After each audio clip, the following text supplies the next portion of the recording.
La paz del Señor sea con cada uno de ustedes. Quien le habla es el evangelista Elías Álvarez. Y este es el Ministerio de Jesucristo a la Piedra Viva.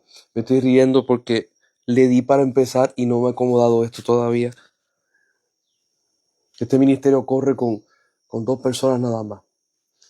No, yo soy uno y una hija espiritual que Dios me dio que me ayuda a bregar con todo esto de los videos y con las transmisiones y todo lo demás. Me van a escuchar ronco. Llevo básicamente 5 días de haber vuelto de lo que es Chicago. Y por allá cuando venía de camino me agarré una gripe o el flu. Y hemos estado batallando con esto. Estoy bastante mejor, pero hacía frío, estaba nevando unos días y soy como el coquí. El frío me agarra y me maltrata. Así que le damos gracias al Señor. Quiero leer el nombre de la iglesia porque es en inglés. Estuvimos en la iglesia The Cross Project Worship Center con el pastor Eliu y la pastora Ruth. Estuvimos compartiendo el pasado viernes, sábado y domingo.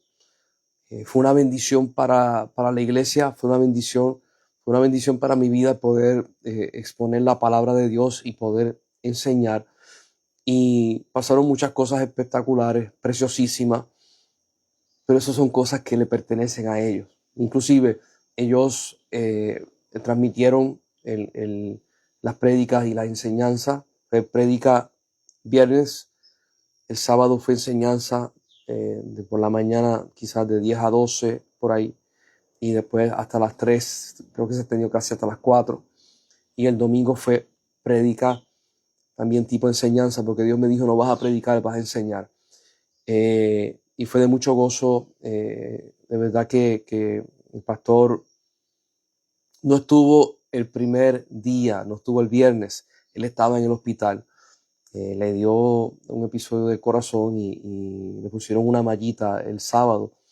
Y él le decía al médico: sácame de aquí que voy para la iglesia. Sácame de aquí que voy para la iglesia. Y cuando llegó el sábado al mediodía, y eso fue una emoción para la iglesia, un regocijo para la iglesia de ver a su pastor. Y de verdad que me gozo con esa iglesia. También estuve presente cuando ungieron oficialmente a los copastores de la iglesia, Freddy y su esposa María. Y conocí a muchas personas más, de verdad que personas de Venezuela, algunos de Puerto Rico, otros de otros países, y de verdad que fue una bendición. Sé que Dios está haciendo cosas grandes en esa iglesia, sé que Dios está trabajando. Me gusta mucho el nombre Project, porque es un proyecto de Dios en ese lugar de Indiana. Muy gozoso y muy alegre de poder estar allá. Esta semana que viene tenemos una entrada. La misionera Bisley va a estar entrando con varias personas allá a Los Caños, a estar con los Guaraos. Oren mucho por ella. Venezuela hay días que todo está bien, hay otros días que todo está un poco pésimo, y otros días que está peor. Y hay días buenos y hay días malos. Oren por ella, oren por esa entrada, oren por provisión. Tenemos el pastor de la iglesia principal, Juan Carlos. Él tiene problemas con las cervicales, no puede trabajar. Cada vez que agarra el machete, cada vez que se mete en la curiara, en el bote de ellos, y hace fuerza o va a construir, termina con unos dolores increíbles. Para el Guarao, el que tú como hombre te puedas sustentar a tu familia, igualmente para muchos en Latinoamérica, eso de estar agarrando que otra persona te sustente o que cuesta, eso cuesta. Y estamos pidiéndole a Dios de que Dios haga un milagro. Y si en este proceso de lo que es ser humilde y ser sencillo, y él debe de aprender cosas, amén. Le pedimos a Dios por un milagro, pero si Dios quiere hacer una obra en ese hombre y en la iglesia, que todavía las iglesias Guarao no están tan acostumbradas a la forma de de cuidar y de bendecir y de sustentar a los pastores. Ellos no tienen todavía una estructura eclesiástica donde se le pueda quizás se le pueda dar algún sueldo al pastor. Yo quiero que usted entienda que los pastores guaraos no cobran ni un centavo. Ellos no cobran dinero. No se le da. Y el guarao entiende de que ellos lo hacen por amor.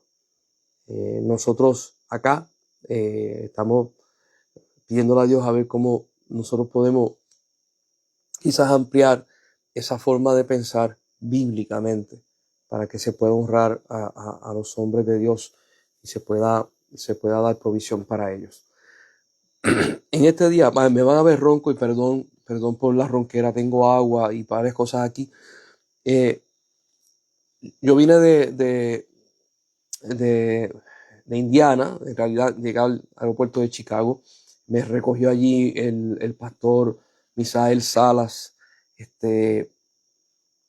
y fuimos a la casa, estuve con su esposa Lilith y estuve con sus hijos. Conocí a una pastora que se llama Pastora Brillo, tremenda mujer de Dios con unos proyectos increíbles. Tuvimos la oportunidad ese jueves que yo llegué de poder compartir con unas clases que ella le da a diferentes ministros de diferentes países y me dio el honor de poder tener parte de la clase y compartir con los pastores y sé que fue de gran bendición. Así que un saludo a la pastora Brillo, a Misael, a la esposa, a Eliú, a Ruth, a Freddy, a María y a todo el mundo que conocí. Conocí el cuñado del pastor que se llama Edgar, me lo llevé en el corazón, de verdad, tremendo hombre apasionado por Dios y dedicado a la obra del Señor. Conocí a otras personas venezolanas que están pasando por necesidades y la iglesia está extendiendo la mano. Así que le decía a Dios mío, terminamos lo que es el estudio acerca de desiertos. A mí me gustó mucho porque se tocaron muchos temas y muchos puntos de vista para poder entender el por qué y lo necesario que es. Y le decía, Señor, vamos a seguir con la secuencia. Y Dios me decía, oye, Brillo, ahí está Brillo, Dios te bendiga, Brillo. Le decía, Señor, seguimos con la secuencia de lo que estamos estudiando. Y Dios me dijo, detente un momento y da unas clases de cómo leer la Biblia, cómo poder leer la Biblia y ir con la mente correcta, con el corazón correcto para poder entonces entenderla. Porque yo voy a muchas iglesias y en muchas iglesias se me acercan personas y me dicen, yo leo la Biblia, pero no la entiendo. Leo la Biblia y tengo personas que me dicen, yo empecé por Apocalipsis. Y yo digo, no hagas eso, no hagas eso. Empieza por Juan. Si usted quiere empezar a leer la Biblia, puede leerse la historia en Génesis, le va a ayudar mucho, Éxodos, y puede leer el Nuevo Testamento, Juan. Juan está escrito de la perspectiva de que Juan vivió y lo escribe en experiencia, es un testigo ocular de lo que se ve. Cuando usted lee Mateo, Marcos y Lucas, es en un enfoque histórico. Y usted va a ver que Mateo, Marcos y Lucas son evangelios sinópticos, o sea, que comparten historias entre ellos. Las cuentan ahí quizás con algunos detalles adicionales, pero cuando usted lee Juan está puesto bajo la percepción del que ve, porque Juan vio, porque es testigo, porque presenció, y lo escribe de esa forma. Y se le va a hacer a usted más fácil poder entender a Juan. Y después puede leer Hechos de los Apóstoles. Esos son los primeros. Pero vamos a explicar cuál es la actitud correcta cuando usted va a leer la palabra del Señor. Porque mire, aquí le voy a tener que usar las palabras exactas de mi padre, el pastor Héctor Álvarez, que dice, la Biblia no fue escrita por puertorriqueños. Él me dice, ni fue escrita por estadounidenses, ni fue escrita por mexicanos, ni por peruanos, ni por dominicanos. La Biblia fue escrita por hebreos. Eso es una cultura. Y yo quiero hablar un momento de esto porque a veces a nosotros se nos va. La cultura hebrea es bien diferente a la de nosotros, los latinos, estoy hablando de los latinos. Eh, nosotros, nosotros conocemos a Dios por, y las creencias de los evangélicos son judeocristianas, vienen del judaísmo, judeocristianas y de Cristo. So, los hebreos es el pueblo original que Dios eligió para que representaran a Dios en la tierra. Y los hebreos tienen una historia que data más de 3.500 años. ¿Ok?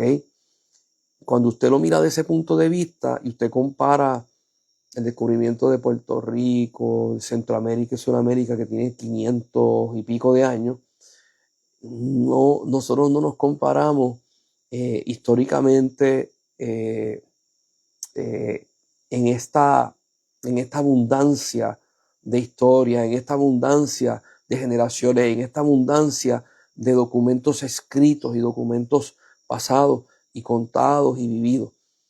Nosotros acá, yo voy a hablar de los puertorriqueños, no quiero hablar de más nadie. Nosotros los puertorriqueños acá, y lo digo, el que me escuche, no se me ofenda, porque aquí los puertorriqueños nosotros hablamos así. Hay un momento, unos años atrás, alguien inventó un bumper sticker, un plegadizo, algo que se le pone a los carros para decir algo, y decía, yo amo a los satos, hablando de los perros realengos que no tienen raza, que están tan mezclados que son satos, que son perros de la calle. Dice, yo amo a los perros satos y amo también a los puertorriqueños. ¿Por qué dice eso? Porque la raza puertorriqueña es bien mezclada. Nosotros somos muy mezclados. Aquí en Puerto Rico, en las escuelas, cuando te van a enseñar, te dicen, la raza puertorriqueña se compone de 3. Español, africano, no sé si dicen francés o algo así. Pero cuando usted va a los anales históricos, nosotros tenemos aquí de todos lados del mundo. Aquí en Puerto Rico hay escoceses, de Inglaterra, hay de Francia, hay de Italia, hay de todas las partes de España, de partes de Portugal, de un montón de partes de África.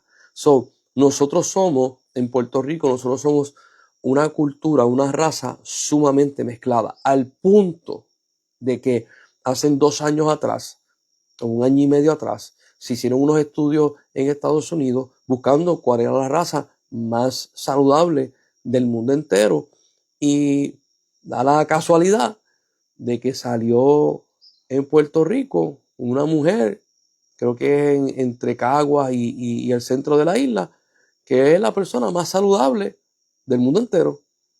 Y cuando estudiaron, llegaron a las conclusiones de que, porque se ha mezclado tantas razas y se han fortalecido tantos patrones genéticos, que hay algo saludable en ella. Dicho eso, que podemos decir, wow, nosotros somos una raza saludable, no tenemos historia. Usted le pregunta a cualquier puertorriqueño, ¿quién es tu bisabuelo? Y muchos de ellos pueden decirte el nombre, otros no, pero pregúntale por el tatarabuelo. Te van a decir no sé. Inclusive muchas personas en Puerto Rico no son dados a buscar su genealogía y cuáles son las raíces de su cultura del país de donde viene.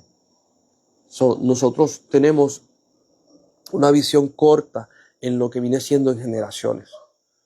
Cuando usted agarra a un puertorriqueño y le presenta la Biblia, la mayor parte de los puertorriqueños no le interesa tanto las genealogías.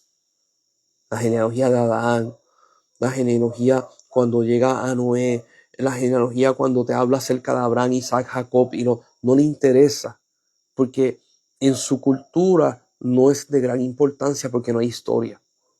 Y no quiero bajo ningún concepto menospreciar a nadie, por eso estoy hablando de puertorriqueño. Yo soy puertorriqueño.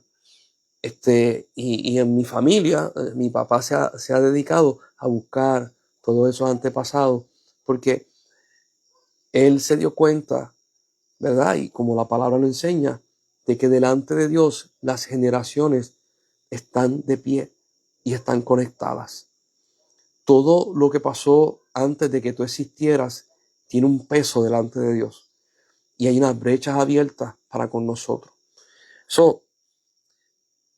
Meramente lo que quiero compartir es esto, porque la visión de donde tú vienes, sea de Sudamérica, Centroamérica, sea de Estados Unidos, sea de España, sea de Europa, sea de Asia, tú vas a cargar con una cultura, pero la cultura que escribe la Biblia y que Dios se les revela es la cultura hebrea. Entonces, quiero llevarte a unos puntos específicos para que tú puedas ver y entender. ¿Por qué? Porque la mayor parte de personas que lee la Biblia la lee buscando beneficio propio. No la lee buscando conocer al Dios que está escrito. Pues lo repito, la mayor parte de las personas que leen la Biblia lo buscan para beneficio propio. Y usted va a estar batallando con lo que yo voy a decir y le voy a pedir que me deje desarrollar el tema para que usted pueda entender el concepto. Muchas personas leen la Biblia y cuando la leen dicen, Dios mío, háblame hoy. Pero el háblame hoy es buscando un beneficio propio. Leen la Biblia buscando qué bendiciones Dios me dio, qué cubiertas Dios me da, cómo Dios envía a su ángel y cuánta autoridad y poder yo tengo. Si usted está leyendo la Biblia de ese punto de vista, deténgase. Deténgase. Porque la Biblia no está escrita para eso. Que la Biblia sí habla de beneficios, sí. Que sí habla de cobertura, sí. De salvación, del amor de Dios y todas esas cosas. Pero el concepto por el cual está escrito es para que tú conozcas a Dios. No que tú conozcas los beneficios que Dios te da para ti y lo dejes de conocer a Él. ¿Por qué muchas personas leen la Biblia y no la entienden? Porque la están leyendo con una mirada errónea. La están leyendo esperando algo que no es, para eso no fue escrita. Y usted va a decir, pero si Dios habla de bendición, yo te voy a explicar por la Biblia cómo tú vas a leer la palabra del Señor. Yo quiero que tú lo vayas viendo. Vamos a ir a Juan capítulo 5. Juan capítulo 5, el verso 46. Y yo te voy a pedir que cuando tú escuches esto, si vas a enviar este video a alguien, escribe a la persona y dile, cuando lo escuches, sé neutral. Si quieres crecer, sé neutral y escúchalo. Si tienes ahora mismo en tu mente pensamientos que batallan religiosos, por favor, deténlo. Vamos a hablar como si no estuviéramos peleando. Porque la religiosidad te lleva a pelear. Te lleva a batallar con los conceptos que te enseñaron en la iglesia bautista, pentecostal, adventista, metodista, testigo de Jehová. Te lleva a pelear católica. Te lleva a pelear. No, nosotros pensamos así. Tú estás pensando mal. Yo no vengo a eso. Yo vengo a leerte por la palabra cómo tú vas a ver y a percibir y a leer la Biblia. Y te lo voy a leer. Yo quiero que tú marques los versículos y usted después calla sus conclusiones. Porque yo se lo enseño a las personas. Usted nunca va a decir, no, porque Elías dijo, Elías escribió. No. Porque en la palabra está escrito. Porque Dios dijo. Ahí es donde vamos siempre. Dice Juan capítulo 5, el verso 46. Dice, porque si creyeseis a Moisés, me creeráis a mí, porque de mí escribió él. ¿Quién escribió de Jesús? Moisés. Dice, pero si no crees en sus escritos, ¿cómo creéis en mis palabras? Me quiero llevar allí. Jesús está teniendo un argumento con los fariseos y los fariseos le están refutando a Jesús porque Jesús dice que es mayor que Moisés.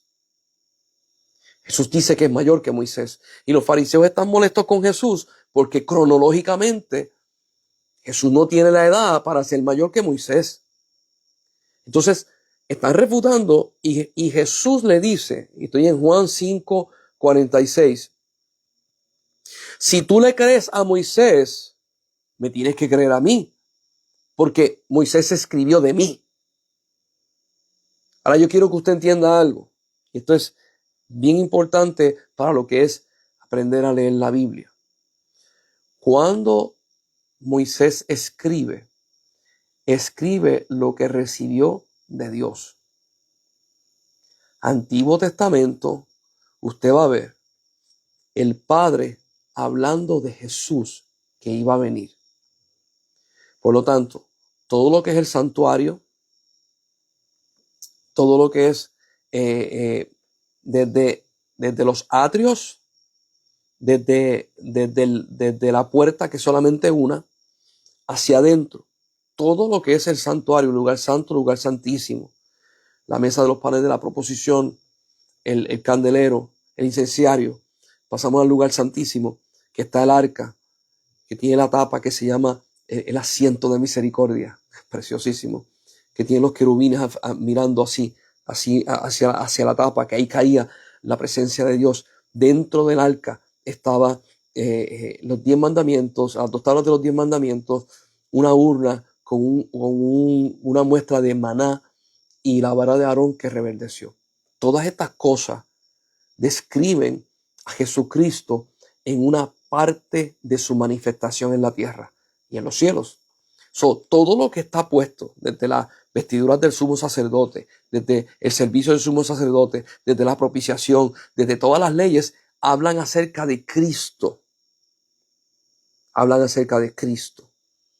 Y yo quiero que usted vaya viendo de que Antiguo Testamento, la visión del Padre es hablar acerca del Mesías que venía, del que Él iba a enviar. Cuando llegamos al Nuevo Testamento, Jesús se pone a hablar del Padre, que conozcan al Padre. Y usted se va a dar cuenta y usted dice, ven acá, entonces Dios no es hombre. ¿Por qué? Porque el Hijo no viene a echarse su gloria, no viene a echarse gloria a Él. Sin embargo, en el Antiguo Testamento, Dios le da gloria a su Hijo. Y usted va a ver esta dinámica. Todo el Antiguo Testamento es sombra del que ha de venir. El Padre hablando acerca de Cristo. El Nuevo Testamento, Jesucristo hablando acerca del reino de los cielos, de que conozcan al Padre. Por lo tanto, Jesús dice, si ustedes no le creen a Moisés, tampoco le pueden creer a mis palabras. Si usted está leyendo el Antiguo Testamento, buscando cuáles son los beneficios que son para usted, yo quiero que usted entienda que el Antiguo Testamento habla de Cristo, de la sombra de lo que es Cristo. No habla de usted, habla de Cristo. Por eso dice, y lo vamos a leer al final, por eso dice Proverbios, Jeremías 9:23, no se alabe el sabio en su sabiduría, ni el fuerte en su fortaleza, ni el rico en su riqueza. Si hay algo en que el hombre se debe de alabar o de echárselas, es en conocerme y en entenderme. El Antiguo Testamento te habla acerca de Él, Adonai. Te habla acerca de Dios y cómo Él se revela a los hombres. Le está diciendo al Antiguo Testamento, conóceme. Y si usted me dice, ¿y entonces qué dice el Nuevo Testamento? El Nuevo Testamento dice, ya envié a Jesús y vieron su gloria, entren al reino de los cielos. Son 2 etapas diferentes, pero se conectan las 2. Vamos para Lucas capítulo 15, porque en la iglesia nosotros conocemos hasta donde se nos ha revelado y entendemos hasta donde nosotros podemos entender. Y usted va a decir, estás haciendo una redundancia. No, mi hermano, no la estoy haciendo. Cuando Juan escribe en la primera carta de Juan, dice, de lo que hemos visto, de eso hablamos. De lo que hemos presenciado, de eso testificamos. Y yo te quiero llevar a la realidad del cielo. Ya tú conoces la realidad de los hombres, tú conoces lo que es la iglesia, ¿verdad? Cada una de las religiones, hablando en el cristianismo, ¿verdad? Bautista, pentecostal, adventista, presbiteriano, menciónala. Pero te quiero llevar a la realidad de Dios, porque antes que existieran los bautistas, los adventistas, los pentecostales, los testigos de Jehová, los metodistas y todo eso, primero estuvo la iglesia primitiva. Y el que predicó fue Jesucristo. Y Jesucristo no vino a predicar religión. Jesucristo vino a hablar del reino de los cielos, un gobierno de Dios Padre que bajaba a la tierra, siendo Dios soberano y poniendo Dios a los nacidos de nuevo a cargo de ese reino en la tierra. Ese es el evangelio de Jesucristo, para que todo aquel que en él crea no se pierda, mas tenga vida eterna. Ese es el evangelio de Dios. Los hombres más adelante, como empezaron a diferir entre ideas teológicas, podemos mencionar a varias personas reconocidas como Calvino. Hay mucha gente que dice yo soy calvinista, pero no son calvinistas en todo. Tienen diferentes posturas en varias cosas. Y otros dicen no, yo soy de tal persona, porque los bautistas creen esto, los pentecostales creen en el Pentecostés, los adventistas creen en el advenimiento. Los evangélicos hablan del evangelio de la salvación. Me agrada más tal iglesia. Eso no fue lo que vino a predicar Jesús. Jesús vino a predicar unidad. Unidad al punto de que la unidad es ser uno con Jesús. Y como Jesús es uno con el Padre, ahí agarramos la unidad con el Padre. Ese es el punto del evangelio. Todos los demás puntos vienen siendo conjeturas, que si me pinto el pelo o no me pinto el pelo, que si me afeito o no me afeito, que si me dejo la barba larga o no me la dejo larga, que si uso falda o uso pantalón. Ahí vamos con liturgias dentro de las iglesias. Yo respeto eso, no tengo problema. He estado en iglesias del velo, donde las mujeres se ponen un velo en la cabeza, y lo respeto. Dios se mueve, Dios se glorifica. He estado en iglesias pentecostales, MI, lo respeto, porque Dios nos ama. Y aquellos que se ponen a pelear conmigo y me dicen, no, porque la falda, los pantalones, yo les digo, papá, cuando lleguemos al cielo nos van a dar túnica. Y todos estos hombres que yo veo hablando acerca de que pantalones, falda, le van a poner una falda. A todos los hombres le van a poner una túnica. A todas las mujeres le van a poner una túnica. ¿Por qué estamos peleando por esto? O sea, son liturgias. Si para usted es necesario, no hay problema. Yo no voy a discutir con eso. Pero el evangelio de Cristo es salvación a los hombres, sacándolos del pecado y de la muerte, trayéndolos a la vida en Cristo. Salvación y vida en Cristo, convirtiéndolos en hijos. Ese es el evangelio de Dios. Y estos hijos representan el reino de la tierra. En la tierra representan, el reino de los cielos en la tierra, representan a Jesús en la tierra. Y dice la palabra que no se le dio a los ángeles predicar el evangelio, sino a los que son nacidos de nuevo para predicar las buenas nuevas de salvación. Voy a ir por la palabra y yo quiero que usted vaya abriendo el entendimiento para que usted pueda conocer cuál es la voluntad de Dios y cuál es el enfoque que Dios quiere cuando usted lea la Biblia. Cuando buscamos en Lucas, capítulo 15, el verso 11 en adelante, usted va a ver la historia del hijo pródigo. Y yo quiero que usted después la lea con calma. Ya nosotros lo hemos estudiado en estudios anteriores, pero yo quiero que usted la lea con calma. Y yo quiero que usted vea que en esa historia hay tres personajes. Uno es el padre y dos hijos. Uno es el hijo pródigo que le dice a papá, dame la herencia que me pertenece en vida, no voy a esperar a que tú mueras, la voy a pedir en vida. Y cuando le dieron la herencia, se fue. Pero cuando usted lee en los primeros versos, dice la Biblia que el padre le dio la herencia a los dos. Le dio la herencia al hijo pródigo, le dio la herencia al hijo que se quedó en la casa. Y el hijo pródigo se fue, lo malgastó allá en nuevos amigos, se fue lejos.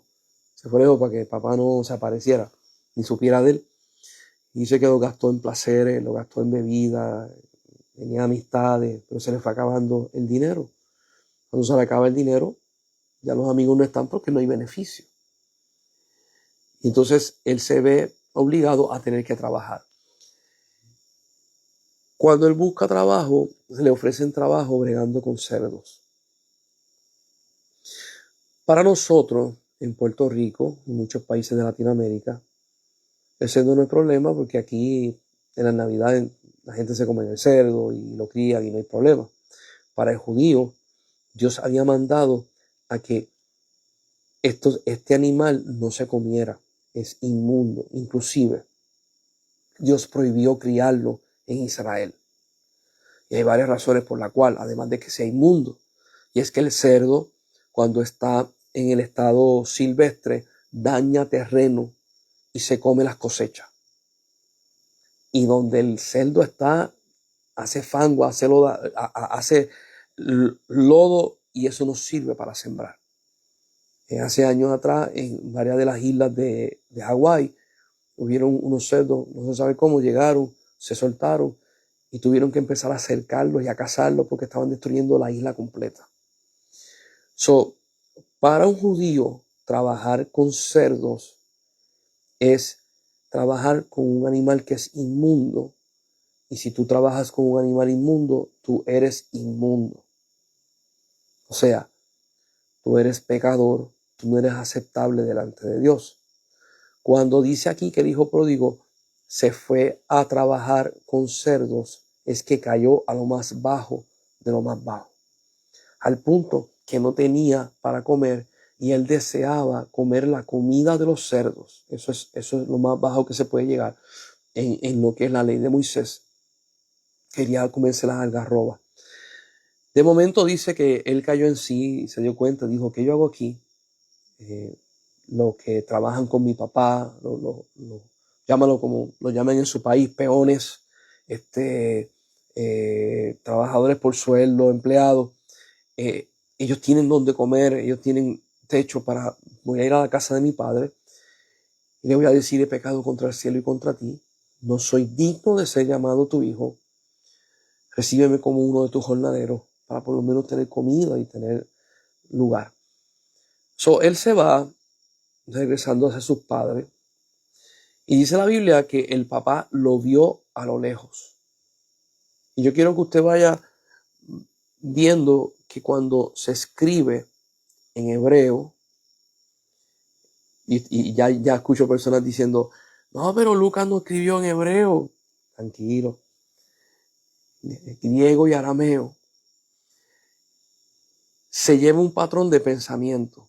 Y el patrón de pensamiento va con un hilo conector. ¿Ok? Cuando el hebreo dice, y digo hebreo por generación, pero es que se escribe en arameo, se escribe en griego. Punto aparte, los griegos agarraron su idioma y lo sacaron de 3 idiomas. Y el idioma principal de esos 3 que ellos conseguían, ellos les fascinaba ese idioma, es el hebreo. El griego tiene muchas raíces hebreo en patrones de escritura y de orden de pensamiento. Cuando se escribe, usted va a ver que hay un orden de pensamiento. Cuando dice, y su papá lo vio, te está diciendo que su papá estaba a la expectativa de cuando él volviera a casa. ¿Ok? So, cuando él vea a su hijo, dice la Biblia que él sale corriendo. Esto usted tiene que buscarlo, lo que voy a decir, usted lo tiene que buscar en la historia de los israelitas que tienen documentos que te explica en estos momentos históricos ciertas cosas que se hacían y estas cosas simbolizaban algo. En este momento histórico, si un hombre, acuérdense que usaban togas, o sea, como cuando usted se va a graduar, lo que pasa es que las togas de las graduaciones te llegan a las rodillas, un poquito más abajo, las togas de ellos llegaban a los tobillos. Había una ley de Moisés que decía que cuando se hiciera altar, el altar no se podía hacer de escalones, para que no se viera la desnudez. Porque si usted, me va a caer encima un montón de pastores. No peleen conmigo, eso dice la ley de Moisés. Porque si usted hace un altar que tiene 4, 5, 6, 7, 8, 10 escalones, si usted está usando una toga, cuando usted camina y sube, se le ven las batatas, se le ven las rodillas y se le pueden ver los muslos. En ese tiempo histórico eso era desnudez. Por lo tanto, cuando el papá del hijo pródigo ve al hijo pródigo y echa a correr hacia el hijo, para él poder correr se tiene que levantar la toga. Y cuando corre se le van a ver los tobillos, las batatas y se le van a ver las rodillas. En ese tiempo se le iba a ver su desnudez.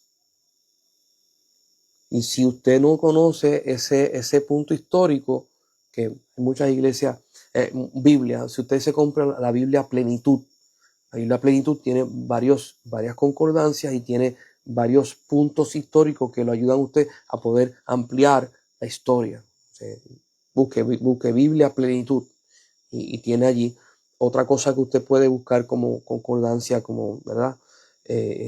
Para poder conocer palabras y significados. Está el diccionario Strong de fuerte, pero es un apellido. Diccionario Strong, que usted lo puede comprar, puede bajar por PDF, lo puede comprar hasta en libros. Yo lo tengo en libros, a mí me gusta papel. A mí me gusta papel porque en el mundo de Dios todas las cosas tienen que ser creadas. Y cuando usted tiene papel, usted crea, escribe en el papel y usted crea. Cuando usted tiene una computadora, usted hunde los botones y la computadora crea por usted. Yo me quedo con el papel por el significado espiritual y el significado bíblico que tiene. Pero si a usted le encantan las computadoras, be my guest, no me molesta. So, cuando él va corriendo, se tiene que levantar la cotana, se le ven los muslos y se le ven las rodillas. Y usted va a decir, ok, se le ve eso, ¿y qué tiene? Tiene que ver muchísimo. ¿Por qué? Porque el hijo pródigo viene apestando a cerdo. El hijo pródigo viene con ropa andrajosa, con ropa sucia, con ropa maltrecha. Y el papá sale corriendo para que la gente, en vez de hablar del hijo, hable de él. O sea, el papá está agarrando la afrenta de su hijo. Cuando él hace eso, Jesús, en la parábola del hijo pródigo, Jesús quiere enfatizar una enseñanza en estos tres, cada uno aparte. Y una de las cosas que Jesús quiere enfatizar es que no importa que el hijo pródigo se haya ido, el Espíritu de Dios lo hace caer en sí y vuelve. El hijo vuelve. Ok, ahí hay un trato que se va a hacer. Pero aquí vamos con la parte importante. Jesús estaba hablando acerca del Padre Celestial. Y el Padre Celestial, simbolizado en este hombre, está agarrando la afrenta del hijo. O sea, lo inmundo del hijo lo está agarrando el Padre. Y usted va a decir, ¿estás blasfemando? No estoy blasfemando. Dios envió a su hijo y su hijo se convirtió en pecado. No que él hizo pecado, sino que se le puso el pecado encima de él en la cruz. Y él agarró nuestra afrenta, nuestra desnudez, nuestro pecado, nuestra falta, nuestra manera el precio de pecar es morir. Y Él agarró ese precio y lo llevó encima. ¿Para qué? Muriendo desnudo, Jesucristo murió desnudo. Cuando vemos las películas le ponen un pañal, un pañuelo, pero Él murió desnudo. Y Él tomó nuestra desnudez, nuestra afrenta, para que nosotros, Él siendo desnudo y muerto, nosotros seamos vestidos de justicia. Y Jesús, a través de esta parábola, le estaba explicando a la gente ese amor del Padre, que va más allá de lo que la gente piensa y entiende. Cuando Él llega donde el Hijo va con el discurso. Y aquí me voy a tardar un poquito. El mismo discurso que muchas veces nosotros hemos hecho cuando le hemos fallado a Dios y nos apartamos a veces y después volvemos a la iglesia. Y si usted no ha tenido esa oportunidad, yo le voy a decir, yo soy uno de ellos, porque hubo una vez en mi vida que la iglesia me dio tan duro por ignorancia. La iglesia, en vez de darme la mano, me echó del lado de ellos y me hizo unas acusaciones falsas por causa de profetas que no estaban conectados con Dios. Y yo le dije a Dios, yo no quiero saber más de esto. Esto de iglesia, esto está muy, muy duro para mí. Y yo no me fui al mundo. Yo seguí en mi casa y le hablaba y lo oraba, pero yo no me congregaba. Cuando yo vuelvo a la iglesia, yo volví como el hijo pródigo. Mira, perdóname, ¿verdad? Le dije, no me pares allá frente a predicar. O sea, no me trates como los llamados de antes que tú habías hecho conmigo. Yo no soy digno de ellos. Déjame sentarme por lo menos aquí y diezmar y estar presente en la iglesia. Y con eso me basta. Pues eso mismo hizo el padre con el hijo. Cuando el hijo le fue a dar el discurso, le dijo, no, para. Le dio un abrazo y le dijo, vístanlo. Báñenlo, vístanlo y póngale anillo. Que el hijo mío que había muerto resucitó y volvió a mí. Miren la actitud del padre. Yo quiero que usted se dé cuenta del padre, porque muchas veces hacen énfasis con el hijo, pero el padre, yo quiero hacer énfasis en el padre. El padre corrió hacia él, salió de su casa hacia él. No espero que el hijo llegara. Vuelvo y lo digo. El padre corrió hacia él. No puedo seguir, el Espíritu Santo está diciendo, detente ahí. Mire cómo es el amor del Padre. El Padre no espera a que usted llegue a la iglesia. El Padre no espera a que usted venga a donde Él a decirle todas las cosas malas que ha hecho. El Padre corre hacia usted. El Padre ama a todos los padres que me están viendo. No esperes que tu hijo venga a ti. Ten el mismo corazón del Padre. Corre hacia ellos. Corre hacia ellos. Y si usted me dice, no, pero es que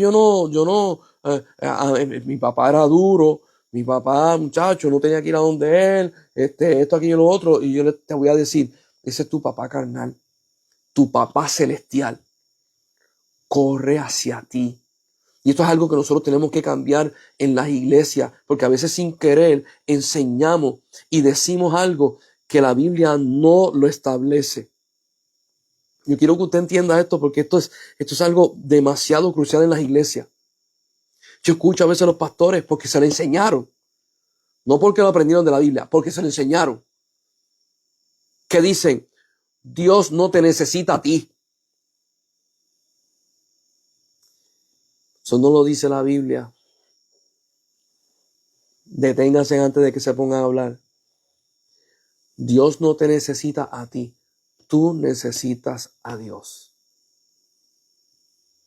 Le acabas de sembrar a la gente en la mente que el amor del Padre no es tanto hacia ti, sino que tú debes de amarlo a Él más. Acabas de sembrar un concepto humano erróneo. La Biblia establece, porque de tal manera amó Dios al mundo. ¿Quién amó? Dios primero. ¿Quién envió? Dios primero. envió a su Hijo unigénito para que todo aquel que en Él cree no se pierda, mas tenga vida eterna. Juan 3:16. Eso está establecido y todavía yo escucho gente en la iglesia diciendo, Dios no necesita de ti. Mi hermano, voy a explicar esto en la carne y después lo paso al espiritual. Mi papá, que se llama Héctor Álvarez, y mi mamá, que se llama Loida Esther Colón, me tuvieron a mí. Yo tengo un hermano mayor y tengo una hermana menor.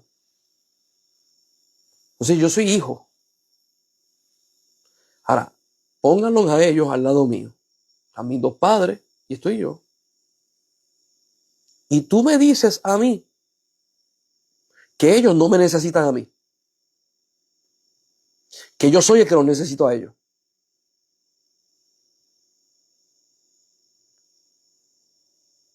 Cuando ellos tengan 80 y 90 años y no se valgan por ellos mismos, entonces me van a necesitar. Yo quiero que a veces, la iglesia a veces tiene que pensar lo que está diciendo y tiene que entrar en la Biblia. Yo lo voy a decir de esta forma para que usted pueda entender. ¿El Padre necesita a Jesús? Y usted va a decir, claro que sí. Si ese es su hijo, muy bien. ¿Jesús necesita a la iglesia? Y ahí el pensamiento está como que, bueno, existencialmente no, porque Dios se vale por él mismo, si nos vamos teológicamente. Ok. Y otros van a decir, sí. Ahora me voy a ir teológicamente. Si Jesús es el Cristo sin iglesia no es el Cristo. Como la iglesia sin Cristo no es iglesia. Juan capítulo 17, Jesús le dijo al Padre, que sean uno conmigo, como yo soy uno contigo. ¿Por qué Jesús le está pidiendo al Padre que la iglesia, los apóstoles, sean uno con Él? Póngase a pensar, ¿por qué lo está pidiendo? Porque si no son uno con Él, el propósito del Cristo no funciona. Jesús me necesita a mí y te necesita a ti para hacer iglesia, porque Él viene a buscar una iglesia. Si no te necesita, no viene a buscar a la iglesia. Y usted sabe de dónde sale esta desconexión paternal-hijo. ¿Usted sabe de dónde sale? De la maldad de los hombres. Sale de la maldad de los hombres. Y usted va a decir, ¿cómo va a ser? Cuando nosotros hablamos y desconectamos generaciones y alejamos la gente, los padres de los hijos, esto es un problema que lleva desde el Antiguo Testamento. Al punto que cuando usted busca el libro de Malaquías, vamos a buscarlo, el último libro de Malaquías, que después pasaron 400 años y después entonces viene Jesús, los 400 años de silencio. Cuando usted busca el libro de Malaquías, capítulo 4, que yo quiero llevarlo a una realidad que a veces la gente no la sabe porque no se la enseñaron. Usted busca Malaquías, capítulo 4, el verso 5, los últimos dos versículos. Miren lo que dice los últimos dos versículos. Y esto es en profecía. Dice, he aquí, yo os envío el profeta Elías. ¿Quién es Elías? ¿Quién es el profeta Elías? Jesús dijo, Juan el Bautista era el Elías que ustedes estaban esperando. Dice, aquí yo os envío el profeta Elías antes que venga el día de Jehová grande y terrible. Él hará volver el corazón de los padres hacia los hijos y el corazón de los hijos hacia los padres. No sea que yo venga y hiera la tierra con maldición. Yo quiero que usted, volvemos de nuevo y agarramos el mismo principio de cuando se escribe en hebreo va en un orden de importancia y un orden de secuencia. ¿Cuál es el primer efecto que va a haber? Que va a ser que el corazón de los padres, primero son los padres, se vuelva hacia los hijos. Yo soy puertorriqueño. Miren mi gente, yo soy puertorriqueño. Y aquí una de las cosas que nos ha consumido cuando hablamos de relación paternal es el orgullo paternal. Es el orgullo donde el padre no, yo no voy a buscarlo, que él me busque a mí. Mire lo que dice la Biblia. Primero es el padre. Hablando de Lucas, que habla acerca del hijo pródigo, el primero que salió cogiendo fue el padre. Y en Malaquías, el primero que tiene que ser transformado en su corazón es el padre. Ese es el orden bíblico. Y hago énfasis porque sin querer, a veces cuando los pastores predican, le sale el orden cultural carnal, no el orden bíblico. Haré volver el corazón de los padres hacia los hijos. Primero es el corazón del padre hacia los hijos y después el corazón de los hijos hacia los padres. Se acaba Malaquías ahí y tenemos los 400 años y la paginita blanca que está entre el Antiguo Nuevo y el Viejo Testamento. Y usted sigue pasando las páginas, esa paginita blanca que dice Nuevo Testamento, usted busca a Mateo y cuando usted escucha a Dios hablar por primera vez en Mateo, mira lo que dice Dios. Mateo 3, el 17. Y hubo una voz del cielo que decía, este es mi Hijo amado, en quien tengo complacencia. ¿Quién fue el primero que dio testimonio? El Padre, diciendo algo acerca del Hijo. ¿Y quién bautizó a Jesús? Juan. Cuando dice en Malaquías, Él hará volver el corazón de los padres a los hijos, para poder hacerlo, tiene que haber un ejemplo. Y el ejemplo que hubo fue el ejemplo del Padre Celestial con el Hijo. Eso es lo primero establecido. En la relación paternal y hijo, a todo papá, a todo padre carnal, se le tiene que ir el orgullo. Se le tiene que ir esta mentalidad de que yo estoy sentado en un trono y todo el mundo me tiene que rendir pleitesía porque si no vienes a mí, no merece. Sé como el Padre Celestial. Y volvemos otra vez a Lucas 15. Sale él corriendo y le dice al hijo, no me digas más nada. Se va a hacer como yo digo. Y lo restituye. Entran y matan el becerro gordo y empieza la algarabía, empieza la fiesta. Entonces el otro hijo que estaba en el campo trabajando, cuando regresa, escucha la algarabía y le dice a uno de los siervos de su papá, le dice, ¿qué es eso? Y le dicen, tu hermano volvió. Y él dice, mi hermano volvió, para allá yo no voy. Se quedó afuera. Después usted lo va a leer con calma. El padre sale de la casa a buscar al otro hijo.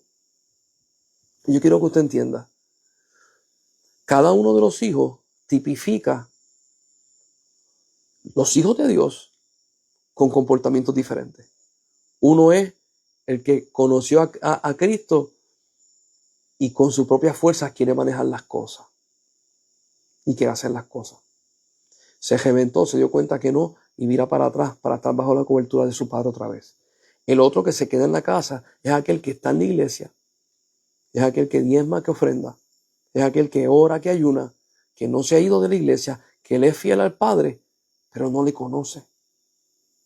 Cuando usted lee la Biblia, se da cuenta que ninguno de los dos hijos conocía a su padre. Y por eso quiero hacer énfasis en el padre. Porque cuando el otro hijo, el que aparentemente era fiel, el padre lo fue a buscar, el otro hijo le dice al papá, Este es mi hermano que gastó todo el dinero y fue bien específico en bebida, en mujeres, en placeres. Cuando tú te pones a escuchar lo que estaba diciendo el hermano, tú te das cuenta que el hermano sabía dónde estaba el otro, sabía dónde estaba el hijo pródigo y sabía lo que estaba haciendo. Entonces le dice al papá, ese tipo no se lo merece. Y le dice al papá, tanto tiempo he estado contigo y ni un cabrito me has dado. Me quiero detener ahí un momento. Cuando usted va a Lucas 15, 11, 12 y 13, el 12 dice, y le repartió los bienes a los dos. Escucha lo que voy a decir. El hijo que se quedó en la casa le acaba de decir al padre, y nos acaba de decir a nosotros en la historia, que cuando el papá le dio los bienes, no los quiso agarrar. Y vivía junto a su padre sin la libertad de que era heredero. Y por causa de que su mente estaba tan estrecha, le dice al papá, tú nunca me has dado un cabrito a mí. En este punto, usted se da cuenta que en esta parábola, ni el hijo pródigo conocía a su papá, ni el que se quedó en la casa conocía a su papá. Y el padre le dice, pero si todo lo que yo tengo es tuyo,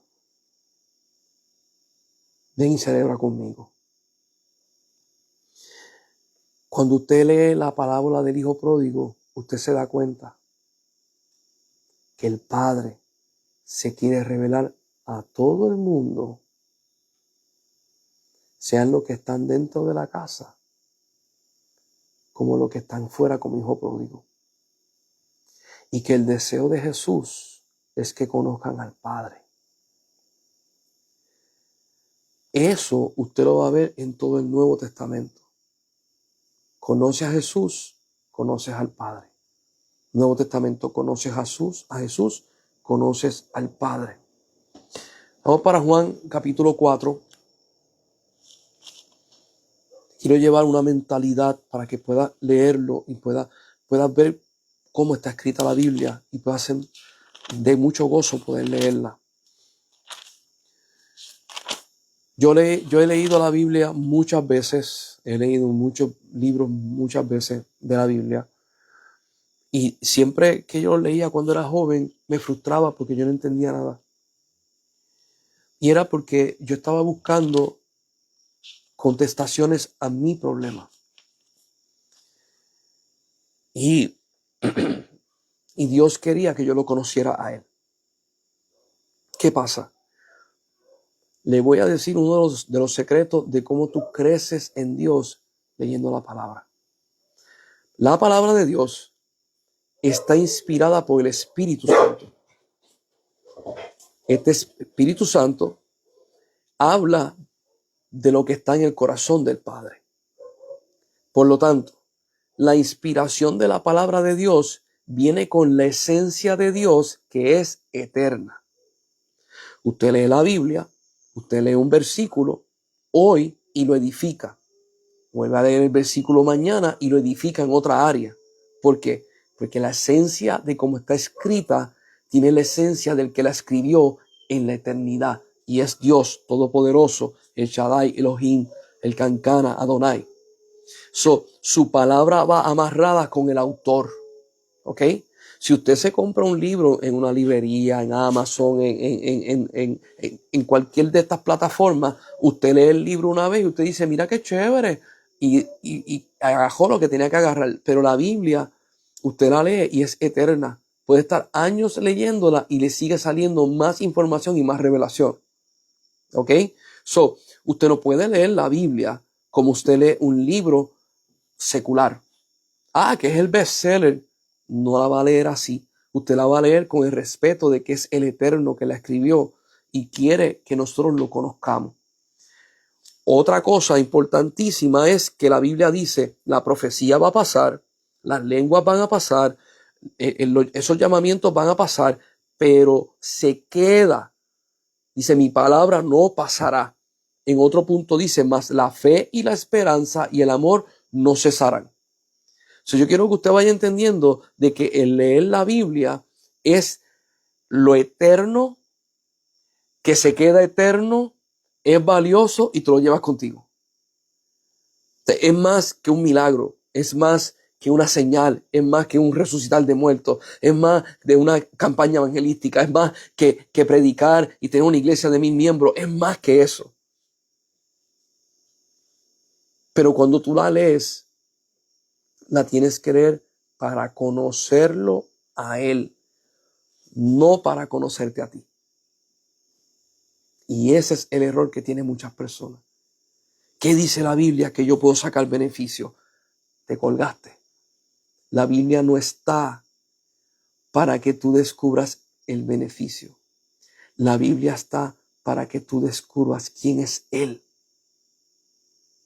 Si ahora mismo yo voy a donde mi papá carnal, Pastor Héctor, y voy a donde Él para buscar sus beneficios y no para conocer quién es Él, yo le voy a romper su corazón.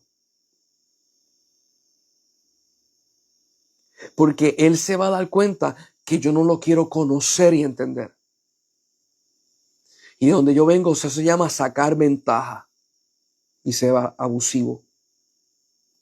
Hay mucha gente que ven a Dios de la misma forma.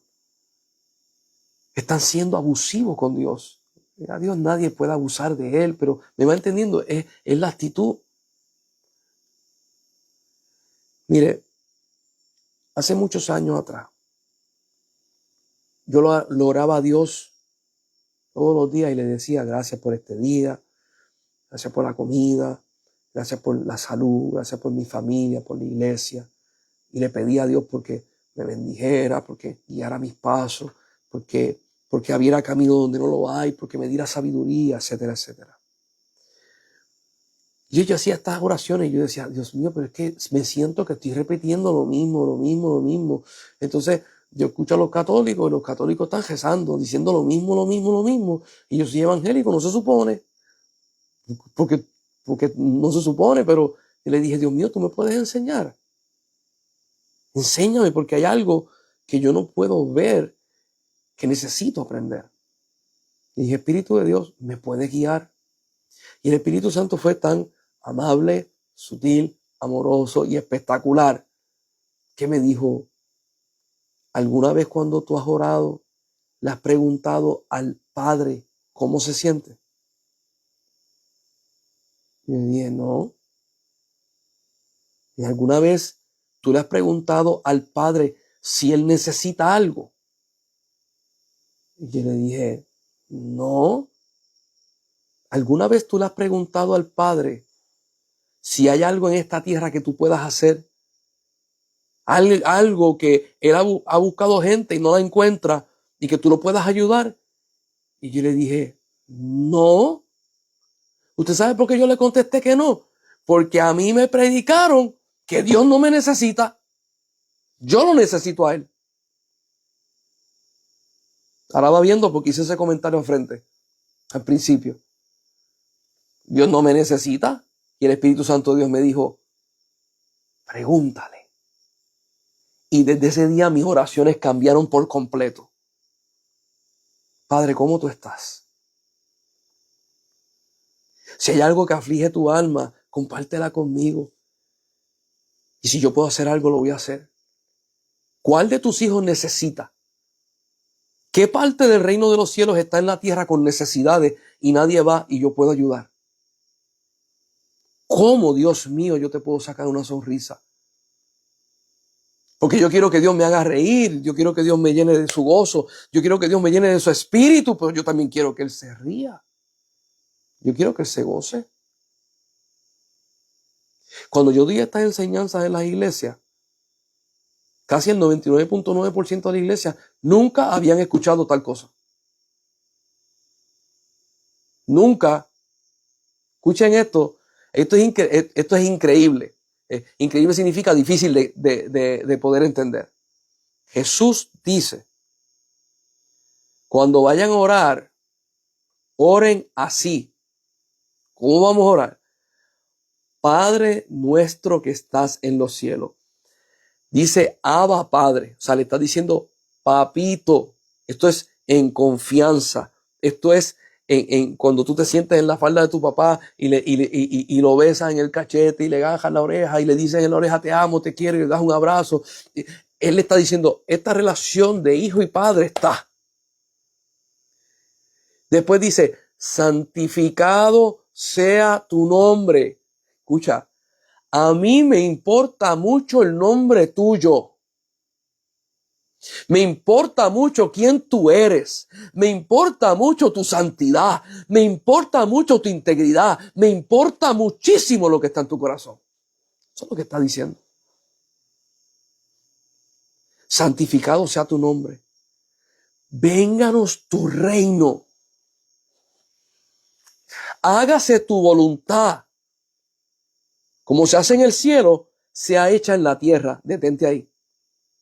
En el Padre Nuestro, enseñan lo que yo acabo de decir.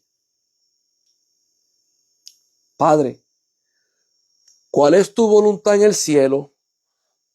Y como se hacen las cosas, bájalas acá para que sean hechas acá también. Que tu voluntad sea hecha.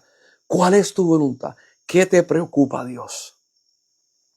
¿Hay algún profeta que tú le diste una palabra y no la quieres soltar?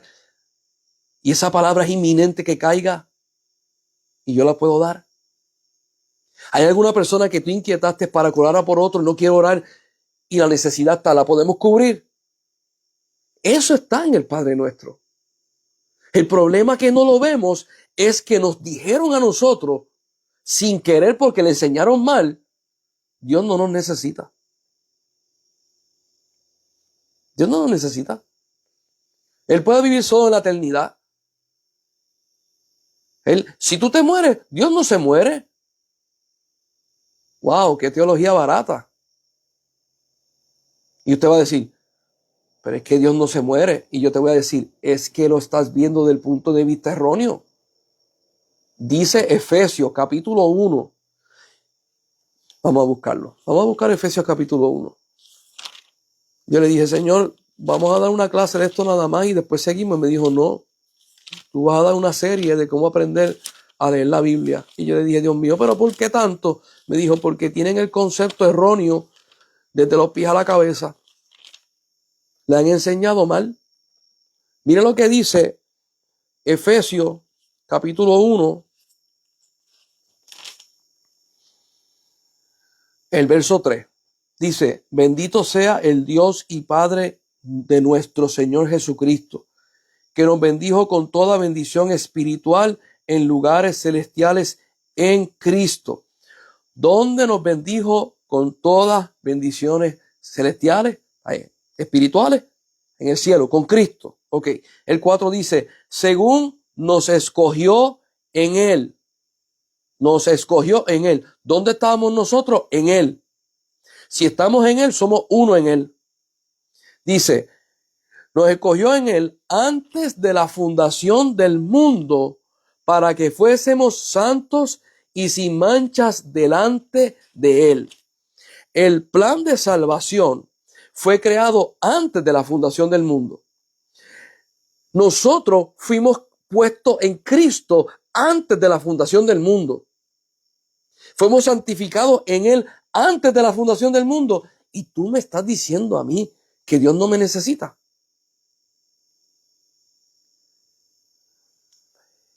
Si nosotros agarramos la naturaleza del hombre,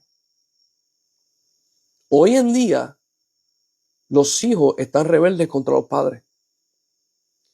Y por causa de eso los padres están rebeldes contra los hijos. Póngalo como usted quiera. Hay razas que tienen mayores problemas en esa participación que otras. Usted agarra, los negros en Estados Unidos tienen un problema grave. Porque cuando salió Black Lives Matter, una de las posturas de Black Lives Matter era sacar la figura paternal de la casa. Cuando tú vas a los latinos, el latino tiende a amar más a mamá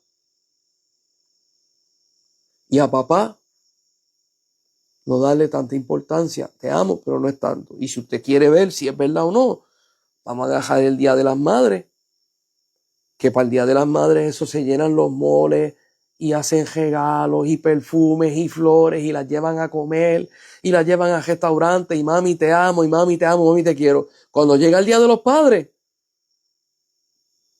papi, aquí están unos calcetines, unas medias, una cojea y unos pañuelos. Con una cajita chiquita de herramientas, felicidades, y ni te llevo a comer. Las ventas para el Día de las Madres sobrepasan los billones. Y las ventas para el Día de los Padres no llegan ni a la mitad. Escucha lo que voy a decir. Y el Dios que está sentado en el trono soberano es Padre. Vamos, tú vas a ir entendiendo el por qué cuando Apocalipsis te habla acerca de la bestia y de falso profeta, te habla de una religión que adora a la mujer, la madre.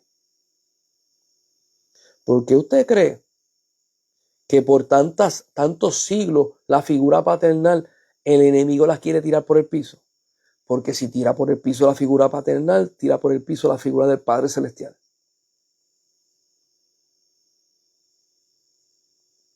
Y Jesús decía, mírenlo a él, mírenlo a él.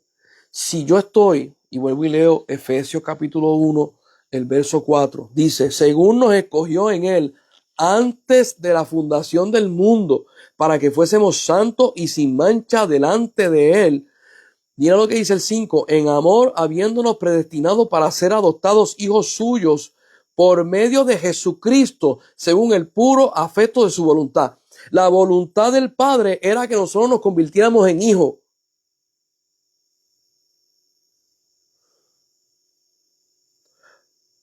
Nosotros no somos una caja. Nosotros no somos un carro. Nosotros no somos un objeto que no tiene valor. Somos hijos. El Padre nos vio como hijos. ¿Cuándo usted ha visto que un padre o una madre puede decir, sí, yo puedo vivir sin mi hijo? ¿Cuándo?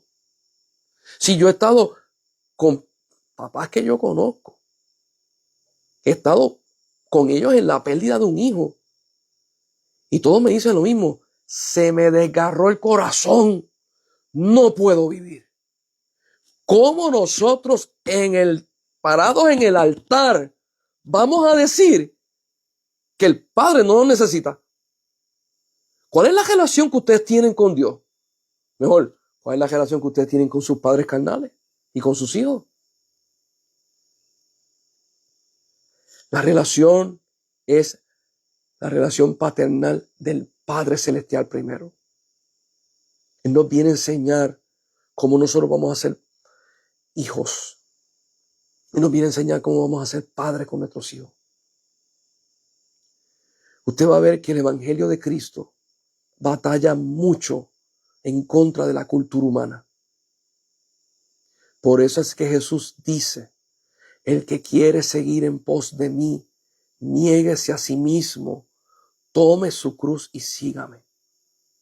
Y negarse a sí mismo es negar tu cultura, tu forma de pensar, tus tradiciones, para agarrar la cultura del cielo, las tradiciones del cielo, las leyes del cielo. Nosotros necesitamos que Dios sane la iglesia nuevamente.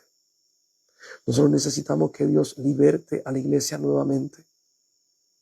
Yo fui a predicar a Indiana y cuando estaba en la predicación le dije a la iglesia, Dios me llamó a mí a ser evangelista, pero no evangelista fuera de la iglesia, sino dentro de la iglesia. Así como Elías el profeta, Dios lo llama a restaurar a Israel, la relación de Israel con Dios. Así yo estoy restaurando la relación de la iglesia con Dios otra vez. Porque como hijos pródigos y como hijos que nos quedamos en la casa, no conocemos el corazón del Padre. Y yo le doy gracias a Dios porque me da la oportunidad de hacerlo. Porque significa que vienen tiempos gloriosos, tiempos de intimidad, tiempos de una entrega a Dios en conciencia, adrede, sabiendo lo que vamos a hacer. Mira lo que dice Salmo 47. Vamos a buscar el Salmo 47. Porque me he encontrado con muchas personas que solamente leen el Nuevo Testamento, no leen el Antiguo Testamento. Y punto aparte, el Antiguo Testamento no fue abolido por Cristo, sino fue cumplido por Él. Jesús dijo, yo no vengo a abolir la ley, yo vengo a cumplirla. Son dos términos bien diferentes. Y a veces yo escucho gente que no la han enseñado y dicen, no, Dios abolió la ley, no la abolió, Él la cumplió. Son dos cosas diferentes. Hay que estudiar, hay que leer. Dice Salmo 47, el verso 6 y el verso 7. Dice, cantad a Dios, cantad, cantad a nuestro Rey, cantad, porque Dios es el Rey de toda la tierra. Cantad con inteligencia. Y termino con Jeremías 9:23, que dice, no se alabe el fuerte en su fuerza, no se alabe el rico en su riqueza, no se alabe el sabio en su sabiduría, sino alábese o regocíjese todo hombre en conocerme y en entenderme que yo soy Jehová. Esto es lo que yo quiero. Nosotros vamos a seguir tocando este tema acerca de la Biblia. Me extendí mucho. Pero vamos a seguir y vamos a dar herramientas para que la persona pueda navegar por la palabra y pueda conocer a Dios más íntimamente. Una cosa es que usted lea y estudie y otra cosa es que el Espíritu Santo se le revele a su vida. Y Dios se revela cuando nosotros venimos con una actitud de reverencia y una actitud de querer conocer y entender a Dios. Por eso es, y con esto termino, que cuando usted lee la Biblia, aunque usted no la entienda, léala en voz alta. Porque cuando usted la lee en voz alta, esa palabra entra por los oídos, la leyó por los ojos, entra por los oídos, la boca habla, y entonces su cuerpo, su alma y su espíritu están de acuerdo. Esa palabra que es eterna se queda en la eternidad de usted, que es en la parte espiritual. El alma es espíritu y el espíritu es espíritu. Al quedarse allá adentro, si mi mente no la entiende, ya se quedó dentro de mí. Cuando llegue el momento de revelación de Dios, esa palabra está dentro y esa palabra va a saltar y va a edificar dentro de su ser. Pero usted tiene que hacer el ejercicio de leerla, de comerse la palabra, porque esa palabra es viva y es eficaz. No lea la palabra y diga, es que yo la leo y no la entiendo. Si tu mente no la entiende, tu alma la entenderá, tu espíritu la entenderá. Alimenta tu alma, alimenta tu ser. Que la paz de Dios sea contigo y que el Santo de Israel sea sobre ustedes. Nos vemos el lunes que viene, Dios mediante, y tenga mejor voz.